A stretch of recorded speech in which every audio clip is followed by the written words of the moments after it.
வன்மையா தமிழ்நாடு வேண்டாம் அப்படின்னு சொல்லுது, கூக்குரல் எழுப்புது அப்படின்னா, நீங்க பண்ணணும்னு நினைச்சிருந்தா ஒண்ணு எம்பி எலெக்ஷன் முன்னாடி பண்ணிருக்கணும், இல்ல எம்பி எலெக்ஷன் முடிஞ்சு இவ்வளவு மாதங்கள் இருந்தது அப்ப பண்ணிருக்கணும்.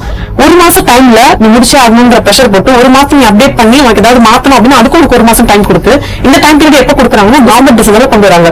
இந்த பருவமழை ஸ்டார்ட் ஆக போகுது. ஆபீசர்ஸும் பொதுமக்களும் இந்த அரசு இயந்திரமும் மக்களை பாதுகாக்கிற அவங்க பத்திரப்படுத்துற விஷயத்த பண்ணுவாங்களா, இல்ல எஸ்ஐஆர் ஃபார்ம் போய் ஃபில் பண்ணிட்டு இருப்பாங்களா?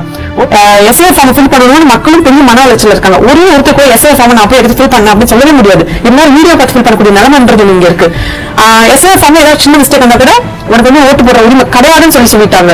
சோ இது எவ்வளவு பெரிய குத்தலாட்டம், மக்களையும் குழப்பி, அரசையும் குழப்பி, இயக்கத்தையும் குழப்பி, ஆபீசர்ஸ் எவ்வளவு தூரம் வந்து பிரஷருக்குள்ளாக்கி ஒரு 2 மாசத்துக்குள்ள ஒட்டுமொத்த தமிழ்நாட்டுடைய ஓட்டுரிமையை மாத்தக்கூடிய விஷயம். இன்னைக்கு உங்களுக்கு எனக்கு ஓட்டு கிடையாது, யாருக்குமே ஓட்டு கிடையாது. உனக்கு ஓட்டு இருக்கா இல்லையான்றத முடிவு பண்ண வேண்டிய அதிகாரம் எங்ககிட்ட இருக்கு. ஒரு நாள் நமக்கு மிஸ் ஆச்சுன்னா கூட நீ திருப்பி அப்பீல் பண்ணா யாருக்கு அப்பீல் பண்ணணும்னு எனக்கு தெரியாது. அப்பீல் பண்ணி அது கேன்சல் ஆயிடுச்சுன்னா நான் ஏன் கேன்சல் பண்ணணும்னு நான் சொல்ல மாட்டேன்ற ஒரு தோரணை எவ்வளவு ஒரு அதிகாரத்தின் உச்சகட்டமா நம்மளால பார்க்க முடியுது.